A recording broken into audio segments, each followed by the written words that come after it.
دونك بابا جی خبر کوله مولانا شهزاده صاحب رحمت الله علیه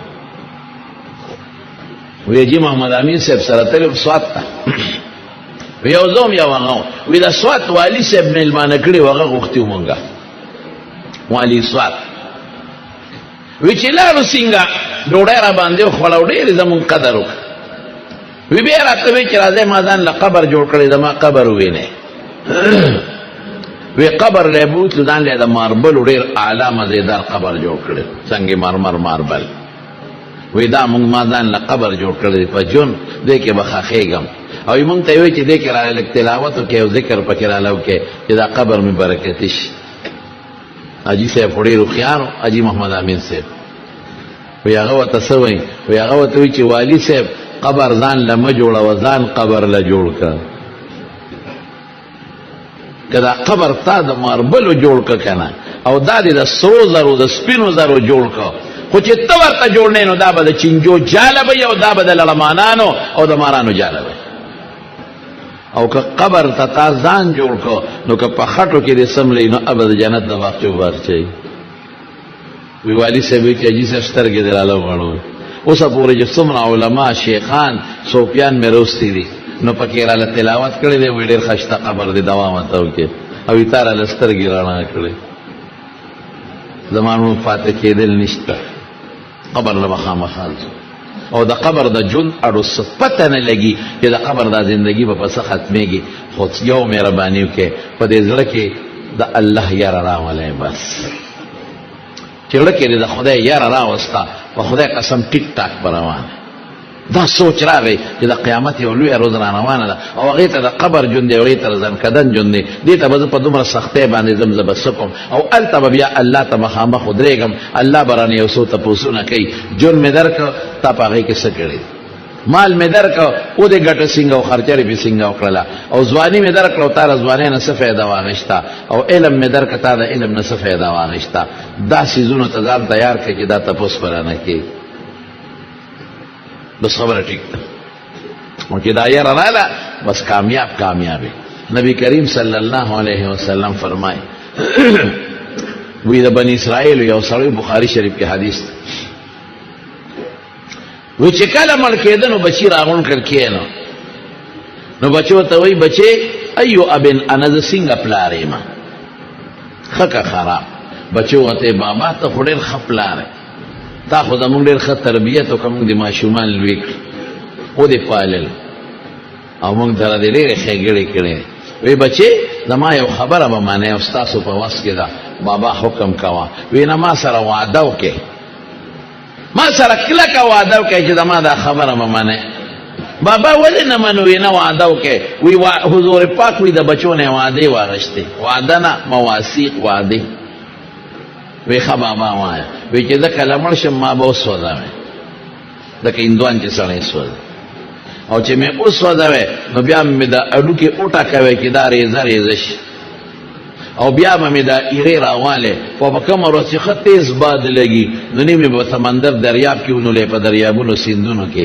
او نیمې به په دې اوچه باندې ونولې بابا روغې که لیونې وی بس دا زما وصیت دی روغ و لیونې پرېږده دا ولې دا جرم د پاسه جرم کې ځکه حضور پاک وی دا سړی هغه چې پوټي نیکي هم نه وه کړې ډېر زیات ګناهګارو او دومره خطرناک ګناهګارو چې د مړو به وشو نو د شپې به لاړه هغه مړی به یې راوویسته کفن به یې ته وویسته مړی به یې بربند قبر کې وغورځاو او کفن به یې خرڅو نه باش دومره خطرناک سړی بابا تو ټول عمر دې دا ګناهونه کړي دي د مړو کفنونه دې رایستې دي هغې خرڅ کړي مړي دې بربند په قبر کې پرېښي دي اوس دا جرم هم کې وایي بچې ما سره مواده کړې ده دا به کې ولې بابا وایي زه ډېر لوی ګناهګار یم او که زه خپل رب ته مخامخ شم ما له به داسې سزا راکړي چې په داسې سزا به یې ډو چاله ورکړي دي زه خدای ته نشم مخامخ کېدی زه به خدای له څه جواب ورکوم لونو دار پړه کې راولې دا به خدای له څه کوم زما دې په خدای قسم د مارونو چې الله په مونږ ډېر مهربانه دی مونږ له دا ښکلی شکل دا چا را کړی دی لږ جواب راکړې لږ شوق سره ووایه نور شوق سره ووایه دا صحت چا را کړی دی بچي چا را کړی دی دا مال چا را کړی دی د عزت چا را کړی دی او چې ته غواړو په خدای قسم بیا هم راکوي. څومره مهربانه څه. رسول الله صلی الله علیه وسلم فرمای الله ارحم بعباده من الام بولدها. وی مور په خپلو بچو دونه مهربانه نه څومره چې الله په خپلو بندګانو مهربانه. من ګناه وکړو ځان ستړي کو بیا ورته وایو یا الله ما وبخه. وی ښه ده ومې بخلي. ان الله لا يغفر ان يشرك به ويغفر ما دون ذلك لمن يشاء.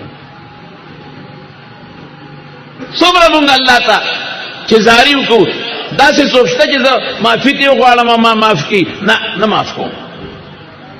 او چې معاف کوي مې نو څه وایي؟ وایي ښه معاف کوم دی خو دا راته ووایه چې ما سره دا ولې دې والې زما د بچی دی ولې والې دی. په خدای قسم چې 100 کاله شرک وکړي 100 کاله او د خدای زوی وګڼې او خدای له ښځه وګڼې څومره لوی کنځل دي. او بیا د 100 کاله پس خدای ته سجده ولګوله چې الله معافي غواړم ته یو یې نه د له بچی شته او نه له ښځه شته معاف به دې کي او تپوس به هم دنه ونه کړي چې دا 100 کاله یې ما ته کنځل ولې کول.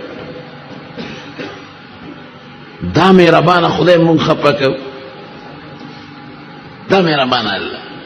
په معمولی په کنځلو خفه کېږي مونږ کنځل کوو. په دوکه خفه کېږي مونږ دوکې کوو. په غیبت خفه کېږي مونږ غیبت کوو. په تکبر او په کبر خفه کېږي مونږ کبر کوو. په حرام خورۍ او په حرامو ګټو خفه کېږي مونږ هغه کوو. د مسلمان په بېعزتۍ خفه کېږي مونږ مسلمان بېعزته کوو. تا ولې؟ دا الله هم ته نه خوشحاله. دا الله په څه خوشحالېږي؟ په مونځ خوشحالېږي، په ذکر خوشحالېږي، په درود شریف خوشحالېږي، په حفظ خوشحالېږي چې یو بچی حافظ کې، په علم خوشحالېږي چې یو بچی عالم کې. داسې مهربانه ذات مونږ خفه کوو مونږ یې نه خوشحاله وو. وی که خدای ته مخامخ شم رسول الله مبارک فرمایي دغه بني اسرائیلو کس وی نو ما هغه ګناه کړې ده چې ماله به داسې سزا راکړي چې چاله به یې نه ورکړې. او ساتې وته بچو راواغېشته ویې سوځه هډوکې یې وله وټکول هغې یې راغونډې کړې نیمې په دریاب کې ونستې او نیمې په وچې ونستلې. حضور پاک فرمایي چې الله پاک هغې ایرو ته حکم وکړو واپس راغونډې شي. هغه راغونډې شو بیا ته دې جوړ کړ. دا الله نه څه شي غیبېدی خو نه شي. او چې څنګه یې مخامخ ځان ته ودرو نو الله دې تپوس وکړو وایه که نه بنده د جرم د پاسه دا جرم دې ولې کړی؟ هم دې ګناه کړې وه خلکو نه به دې کفنونه ایستل به دې خرڅول ټول مړي دي په مقبره کې بربڼ پرېښودلې دي او هم دې ځان وسوده. جرم د پاسه جرم دا ولې؟ او ورته څه وایي؟ واه واه. او ته وایي یا ربې دا جرم مې کړی دی خو من خشیتک یا رب الله ستا نه یریدم. دا نه چې ګنې ما وی چې خدای مې واپس جملې کولی نه شي. تا نه یریدم چې راشه ځان به وسوځم که به دې چې ته پرېښودم. من خشیتک یا رب ای رب ستا د یرې نه مې دا کړي دي ستا د یرې نه.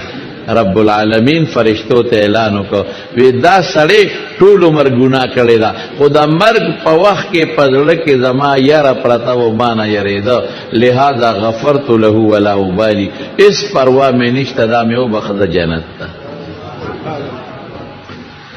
آی های دلته یره پکار دا لویو خلکو ته م راغلی زمارو غټو خلکو ته دا یره چې چاته راغله کامیاب پاتې شوی. یو بیبي تیره شوې د هندې نومو ام سلمه باندې مشهوره وه. خپله نوم یې هنده وه او د پلار نوم یې ابو امیه و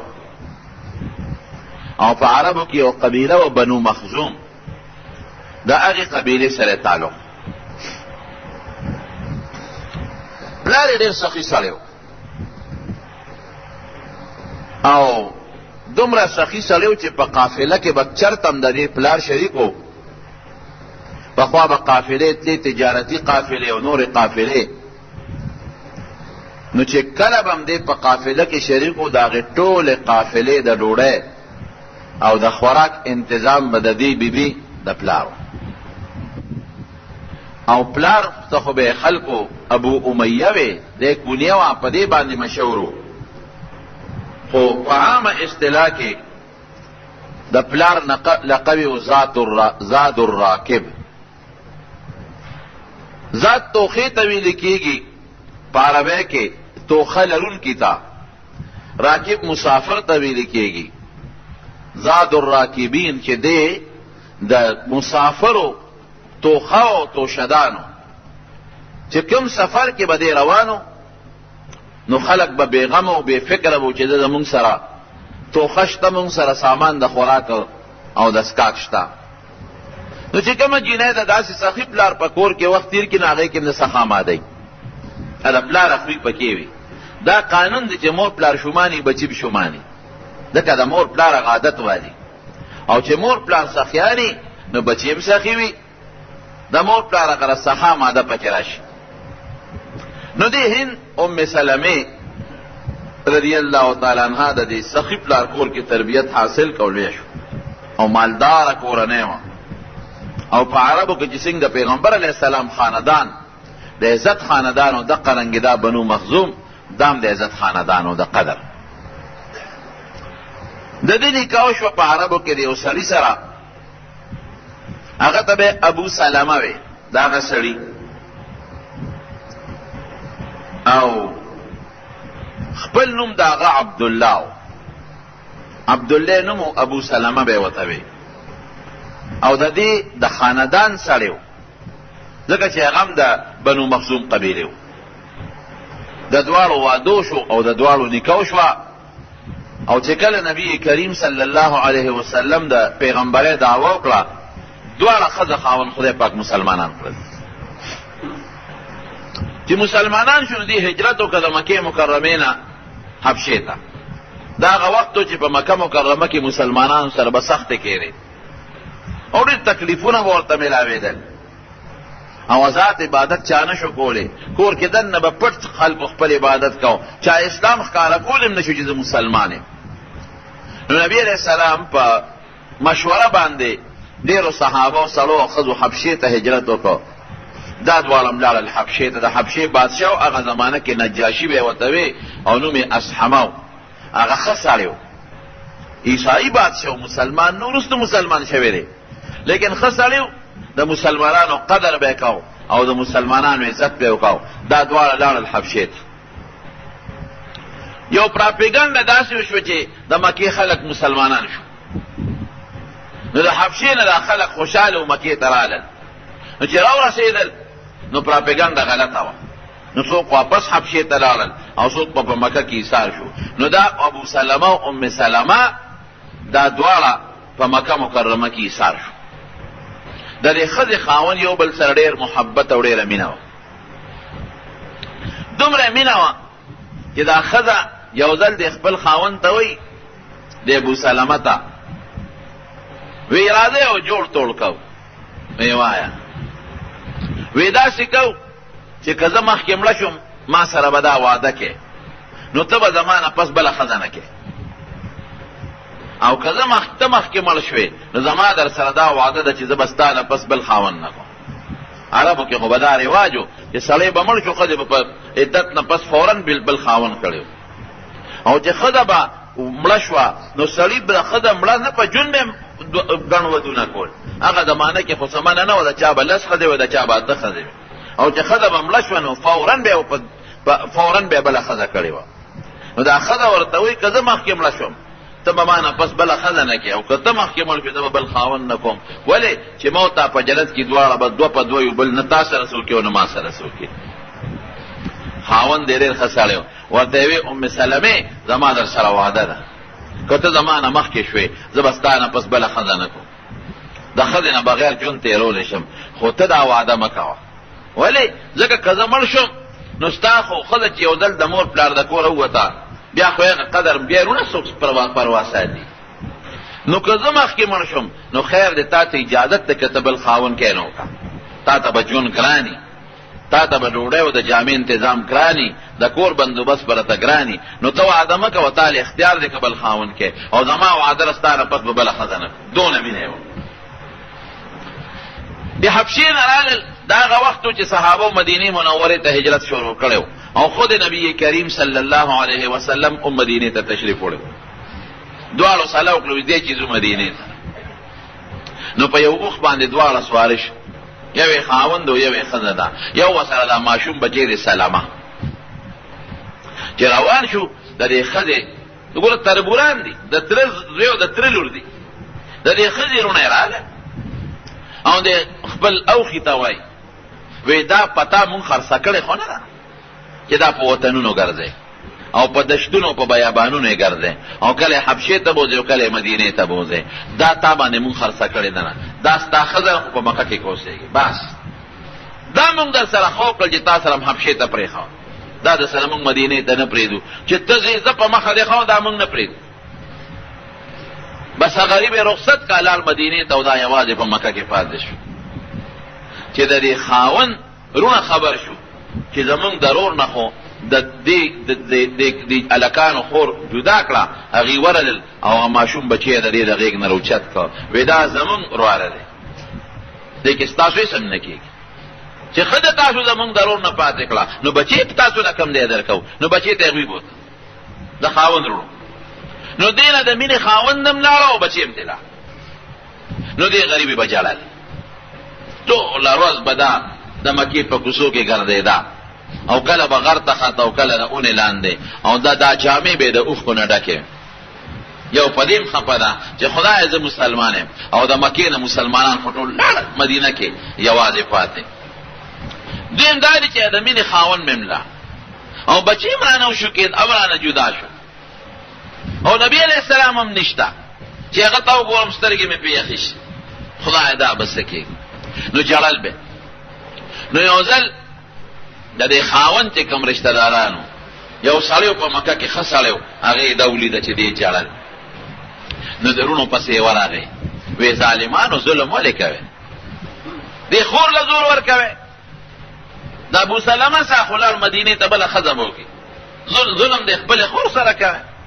دې مظلومې باندې ستاسو ترس نه راځي، ستاسو رحم پې نه راځي چې کورم جاړي او بارم جاړي، چې دا خپل خاوند سره په بیابان خوشحاله ده او په سفرونو او په هجرت خوشحاله ده، نو تاسو یې څه کوئ؟ بسرونه راضي شوې ښځې دي. نو هغه سړی لاړ د خاوند رونو پسې او بچی یې ترې راواغېست، وی راکړئ دا بچی، او ستاسو خور هغه اجازت یې وله ورکړه، ستاسو روندار. نو بچی یې دې له ورکړه او ورته وی زه اوس ستا خپله خوښه ده که مکه کې پاتې کېږي او که خاوند پسې دی. نو دا یک تنها روانه شو مدینې، بچی یې غېږ کې واخېسته او روانه شو. دونه اسلام سره مینه ده او دونه خاوند سره مینه ده. حالانکه د مکې مکرمې نه مدینې منورې ته څه د پاسه 400 کیلومتره مزل دی. دا هم ردې لکه ردې ده چې سړی لاهور ته ځي او دشتې دي، بیابانونه دي، غرونه دي، اوبه نشته، ځنګلې دي، نور دی، سوري نشته، دا به څه کوي؟ الله مدد کوي. تنعیم ورته وایي چې دا اوس خلک د کوم ځای نه عمره کوي، مسجد عایشه یو جومات پکې جوړ شوی دی چې هلته ورسېد نو عثمان ابن طلحه ورسره میلو شو، دا یو کافر او ورته وایي اخ یو بل پېژندل، ځکه مکه مکرمه کې اوسېدل. وی ام سلمه وی څه کې؟ وی مدینې ته ځم. نبی علیه السلام او خاوند هغه یادګار وی لازم، وی ملګری سره شته؟ نو دې سترګو کې اوښکې راغی. الله ته ګوته پورته کوي، لا ملګری نشته الا الله وهذا الصبي، یو مې خدای ملګری دی، یو مې دا ماشوم ملګری دی، بل ملګری نشته. یو مې الله ملګری دی، یو دا ماشوم. هغه کافرو قلب کې رحم راغی او ترس راغی، بس هغه ځل خپل اوښ سملاو او د اوښ په ګوډه باندې خپه کېښوده چې دا ټوپ ونه وای او دې ته یې وی راځه په دې اوښ باندې سواره شه. په اوښ یې سواره کړه، هغه پړې ونیوه او روانه یې کړه. دا وی ام سلمه وی زما د قسم د الله په ذات دی که د دې عثمان نه ما شریف انسان په مخ د ځمکه لیدلی چې کله به څاروی ستړی شو یا به دې ستړی شو نو څاروی به یې سملاو، نو خپه به یې وله وتړله، نو دې به لرې لاړه، ما ته به یې شا کړه او ما ته به وی څاروي نه کوزه شه، نو زه به کوزه شم، ما به خپله جت پوره کړه. او چې کله به د سفر مقرره نو دې به راغې څاروي به یې وتړه او لرې به زما نه لاړ او ما له به یې واده راکړه چې څاروي ته سواره شه، نو زه په څاروي باندې سواره شم. نو پړې به ونیو که د ما سره په دې ټوله لار بې د دې نه چې کوده شه او سوره شه او اوبو ته د حاجت شته یا نور څه ضروريات ته شته که نه دې نه علاوه د ما سره خبرې هم نه دي کړی او په دې ټوله لار د ما ته کتل هم نه دي. حالانکې هغه وخت کې د سړي ښځو ته او د ښځو سړو ته کتل جایز و، په شریعت کې هم جایز و. د مخ کتل وروسته حرام شوي جایز و په شریعت کې، او په جاهلیت کې خو جایز، لیکن ویده کې دومره حیا او دومره شریف انسان و چې د په دې ټوله لار ما ته نه دي کتلې. شا به کړو لورې به زمانه لا قبا ته ورسوله تپوس یې ته وکړه چې د دې ښځې خاوند ابو سلمه کوم ځای دی؟ وی دی په قبا کې. اوس چې کوم ځای نه خلک قبا کې جومات جوړ شوی مسجد قبا ته کې 2 رکعاته لمونځ کوي او د 2 رکعاته لمونځ ثواب الله د عمرې په شکل بدلی. چې هلته ورسولم وی راته وی چې اوس زه کوزېږه خاوند دې دلته دی. مې ته څه کوې؟ وی زه واپس لاړم رانه واپس مکې ته را روان شو. دومره قرباني دی عثمان وکړه. وی خلکو ما به خلکو ته وی چې زه د ابو سلمه خدم او ام سلمه مې نوم دی. وی قسم دی که چې اعتبار کوو وی پتا مونږ یقین نه کوو چې تا هغه ښځه ته خو د یو ډېر شریف خاندان سره تعلق لرې او د یو ډېر مضبوط خاندان سره او د ډېر لوی خلکو لور او خورې تا یوازې سفر څنګه وکړو؟ وروسته بیا خلکو ته پته ولګېدله چې واقعي ما دا سفر یوازې کړی. دغې خاوند سره په مکه مکرمه کې مدینه منوره کې اوسېدله او د دواړو ډېر د مینې او د محبت ژوند و یو بل سره خوشحاله ژوند. اتفاق دا و چې خاوند دی د احد په غزا کې زخمی شو د ابو سلمه او چې څنګه زخمی شو نو بیا د هغې زخمونو د لاسه وفات هم شو. دا وی مینه خو زما او د خاوند وه. نو وی ما خاوند د سفر په ځمکه کې مسافر او زخمیم شو شهیدم شو. وی بیا چې زما د خاوند ډېر مظلوم مړ شو او د خپل کور کلي نه بار مړ شو او ډېر د مینې خاوند مې دی. وی مې نن به زه داسې جاړم دی خاوند پسې چې تر قیامته پورې به خلک د هغې قصې یو بل ته کوي. داسې به جاړم.